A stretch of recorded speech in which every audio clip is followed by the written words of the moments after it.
By this is you want to focus on going with your moves north to south, straight and back to retreat versus going too much east to west.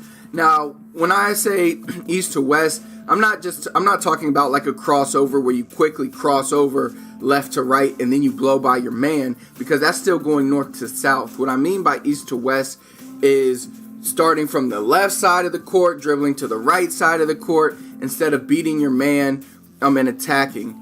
So we don't want to go too much east to west. We want to try to focus on going north to south. I see a lot of players, they do a whole bunch of ball handling moves, but they don't go anywhere. They just go side to side. They don't attack the rim. They don't blow by their man and attack the basket, and they don't attack the paint. So what you want to do here is, yes, come straight at your defender, attack your defender, do not attack the sideline.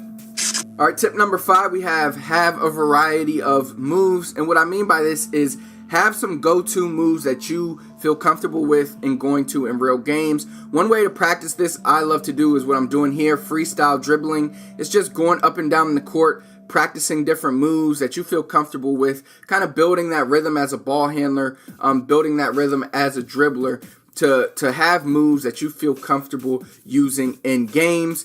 And the reason for this is because when a defender is guarding you, you want to have these go-to moves that you can go to, and you want to be comfortable with doing different types of moves. Remember, in real games, you don't know what's going to happen. We can't predict anything. All we can do is react. The faster we are at reacting, the better we are at reacting with our moves, the better we're going to fare against the defense. Now, remember, this freestyle drill is just a drill that you're going to use to improve your variety of moves. When you get in real games, you're not going to do all these moves at one time.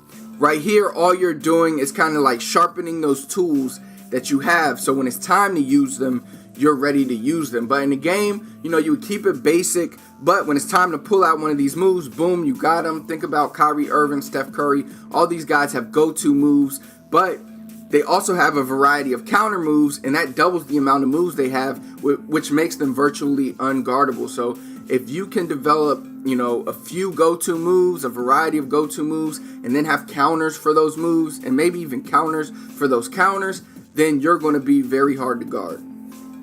Now, tip number 6, probably one of the more important advanced tips. Now, obviously, the main tips in the beginning are very important, like don't hit the ball with your palm and stuff. But this tip is important. You don't want to go full speed, 100% speed all the time. My coach used to tell me, Rocky, I'd rather have a guy that can go 0 to 20 to 50, back to 20, versus a player that can go 0 to 100 the whole time. So you'll notice NBA guys do this very well. The best guards, Chris Paul, Steph Curry, Kyrie, they do a great job in changing speeds, not going too hard, not wasting all their energy, but really just keeping their defender off balance and being able to change speeds. So a good way to practice this is similar to that freestyle drill we did.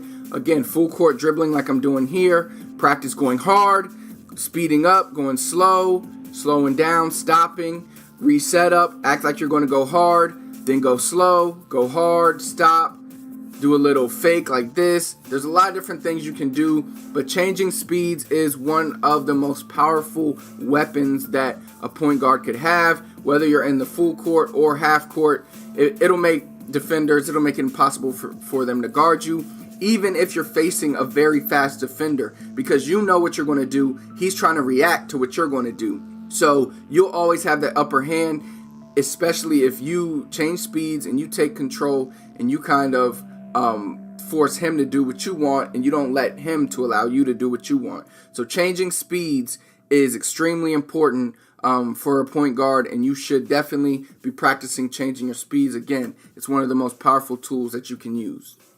I hope you enjoyed today's video, and if you want to improve your scoring and take your scoring to the next level so that you become a threat and a scoring machine in real games, then I have a free elite scoring accelerator that I want to give to you. To get access, all you have to do is click the first link in the description. That's going to take you to a page. I'm going to ask you for your first name and your email so I know where to send the scoring accelerator to. Again, if you enjoyed the video, please do me a big favor. Hit that thumbs up for me. Comment below. Let me know what else you want to see, what else you want me to talk about. any other videos you want me to do. Last but not least, please do not forget to subscribe to our channel, I Love Basketball TV. Click that subscribe button below, and you know I'm going to keep these videos coming.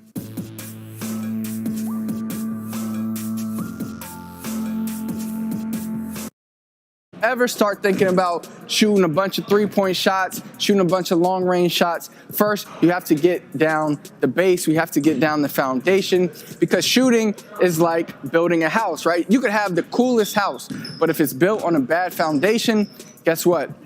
The house is going to fall. I don't care how expensive the accessories in the house are. It's kind of the same thing with shooting. If you don't get the foundational stuff down, you could have the coolest moves and everything. But if you go into that shot and it's broke, you're going to struggle. You're not going to get playing time, and you're not going to be the player that you want to be. So it starts with this base. It starts with this foundation. Without further ado, let's just get straight into this beginner's guide to shooting. Now, one of the reasons I want to do this video is because I was reading the comments. I know y'all think I don't read the comments, but I actually do. And I've been seeing some of our trainers on the channel, they teach squaring your body to the basket, where I teach turning your feet a little. At the end of the day, it's all about preference. All right, so if you're a shooter, if you feel more comfortable shooting the ball like this, that's fine. If you shoot better with your feet like this, with a little angle, that's fine. You can find the best shooters in the NBA. You'll find some that shoot like this. You'll find some that shoot like this. So again, shooting is